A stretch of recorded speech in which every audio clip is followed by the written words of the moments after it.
Welcome back to my channel. నేను మీ జాహ్నవి. ఈరోజు ఒక మంచి రెసిపీతో మళ్ళీ మీ ముందుకు వచ్చేసాను.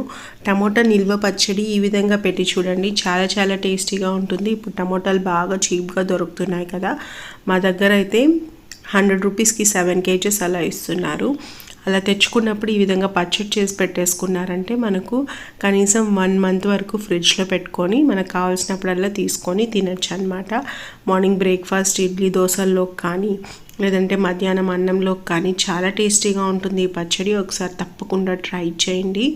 ముందుగా టమోటాలని నీట్గా క్లీన్ చేసుకొని రెడీగా పెట్టేసుకోవాలి. నేను 1 kg దాకా టమోటాలని తీసుకొని నీట్గా వాష్ చేసుకొని చెమ్మ లేకుండా తుడిచిపెట్టుకోవాలి, ఎందుకంటే దీన్ని నిల్వ పెట్టుకుంటున్నాం కాబట్టి.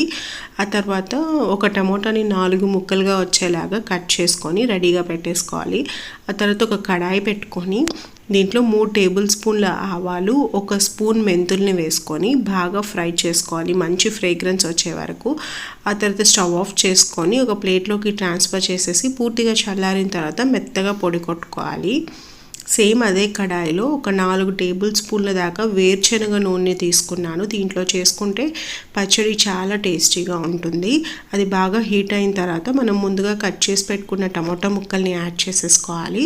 అలాగే పెద్ద నిమ్మకాయ సైజ్ అంత చింతపండును కూడా దీంట్లోకి యాడ్ చేసేసుకొని లో ఫ్లేమ్లోనే పెట్టుకొని టమోటాలంతా బాగా ఎగిరిపోయేంత వరకు ఫ్రై చేసుకోవాలి. మధ్య మధ్యలో కలుపుతూ ఉండాలి అడుగంటకుండా. చూసారు కదా, దాంట్లో నుంచి వాటర్ అంతా బయట వచ్చేస్తుంది, బాగా సాఫ్ట్గా అయిపోయి వాటర్ అంతా అబ్జర్వ్ అయిపోయి ఈ స్టేజ్ వచ్చేంత వరకు మనము టమోటాలని మగ్గించుకోవాలి. ఇప్పుడు స్టవ్ ఆఫ్ చేసేసుకొని పూర్తిగా చల్లారనివ్వాలి. చూసారు కదా, ఈ విధంగా పూర్తిగా చల్లారిపోవాలి. ఆ తర్వాతే మనం మిక్సీ పట్టుకోవాలన్నమాట. ఇప్పుడు మిక్సీ జార్లోకి ఆవాలు మెంతులు ఫ్రై చేసుకున్నాం కదా, వాటిని వేసేసుకొని మెత్తగా పొడి కొట్టేసుకోవాలి. ఈ పొడి కొట్టుకునేటప్పుడే టేస్ట్కి తగినట్లుగా ఉప్పును కూడా యాడ్ చేసేసుకోవాలి. కల్లుప్పుని యాడ్ చేసుకోండి. ఉప్పు వేసారంటే మనకు పిండి కూడా మెత్తగా వస్తుంది.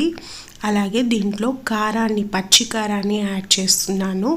ఎండుమిరపకాయలని ఎండపెట్టి పొడి కొట్టుకున్న కారం అనమాట. మీ దగ్గర ఇది లేకపోతే మనకు బయట నార్మల్ కారపొడి దొరుకుతుంది కదా, అదైనా సరే యాడ్ చేసుకోవచ్చు. 3 టేబుల్ స్పూన్ల దాకా యాడ్ చేసుకొని కొంచెం మనము టమాటాలని చల్లార్చి పెట్టుకున్నాం కదా, అది కూడా యాడ్ చేసుకొని జస్ట్ అలా బరకగా గ్రైండ్ చేసుకోవాలి. ఎక్కువ మెత్తగా వేసేసుకోకూడదు, పల్స్ ఇస్తూ యాడ్ చేసుకోవాలి. అలా మొత్తం టమోటాలు కారాన్ని, మనకు కారం అనేది మన స్పైసీనెస్కి తగినట్లుగా యాడ్ చేసుకోవాలి. మేము 6 స్పూన్ల దాకా కారాన్ని యాడ్ చేసుకున్నాము. కడాయి పెట్టేసుకొని మళ్ళీ వేరుశనగ నూనె కొంచెం యాడ్ చేసుకున్నాము. అలాగే తిరుగుమాతలోకి ఆవాలు, కొంచెం జీలకర్రని కూడా యాడ్ చేసుకున్నాను. ఇందాక వెల్లుల్లి రెబ్బల్ని దంచి పెట్టుకున్నాను కదా, దాన్ని ఏం చేయాలంటే మనకు పచ్చడి వేసుకునేటప్పుడే దాన్ని కూడా దానిలో మిక్సీ జార్లో వేసేసుకొని లైట్గా బరగ్గా గ్రైండ్ చేసుకొని పచ్చడిలో వేసుకుంటే టేస్ట్ చాలా బాగుంటుంది.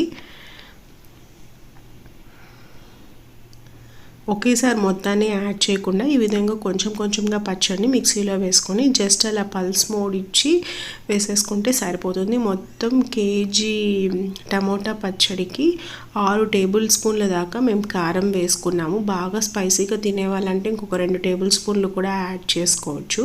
ఆ వెల్లుల్లిని కూడా లైట్గా మిక్సీలో పచ్చడితో పాటు గ్రైండ్ చేసుకొని యాడ్ చేసేసుకోండి, చాలా టేస్టీగా ఉంటుంది. వెల్లుల్లి వద్దనుకుంటే కూడా స్కిప్ చేసుకోవచ్చు.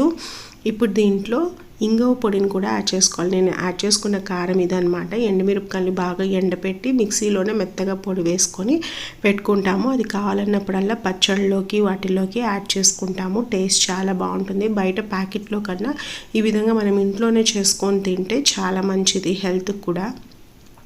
అలాగే దీంట్లోకి ఇంగువ పొడిని కూడా యాడ్ చేసుకున్నాను. నేను ఇంతకుముందు ఫ్రై చేసుకున్నాను కదా టమాటాలు, ఆ కడాయిలోకి పచ్చడిని అంతా ట్రాన్స్ఫర్ చేసేసి లో ఫ్లేమ్లో పెట్టుకొని దీన్ని ఆయిల్ అంతా బాగా సపరేట్ అయ్యేంత వరకు మనకు పచ్చడిని మగ్గించుకోవాలి. అప్పుడే మనకు పచ్చడి అనేది ఎక్కువ రోజులు నిలువ ఉంటుంది. లో ఫ్లేమ్లో పెట్టి మధ్య మధ్యలో కలుపుతూ, చూసారు కదా, ఈ విధంగా చుట్టూ ఆయిల్ అంతా వదిలేస్తుంది. అప్పటి వరకు మనం టమాటా పచ్చడిని బాగా మగ్గించుకోవాలి. ఇప్పుడు స్టవ్ ఆఫ్ చేసేసుకొని పూర్తిగా చల్లారిన తర్వాత మనం దీన్ని ఎయిర్టైట్ కంటైనర్లోకి వేసేసుకొని ఫ్రిడ్జ్లో పెట్టుకోవచ్చు. కావాల్సినప్పుడల్లా కొంచెం కొంచెం తీసుకొని తినచ్చు. చాలా చాలా బాగుంటుంది పచ్చడి. తప్పకుండా ట్రై చేయండి. ఇడ్లీ దోశ అన్నంలోకి చాలా బాగుంటుంది. ఛానల్ని సబ్స్క్రైబ్ చేసుకోండి. బాయ్.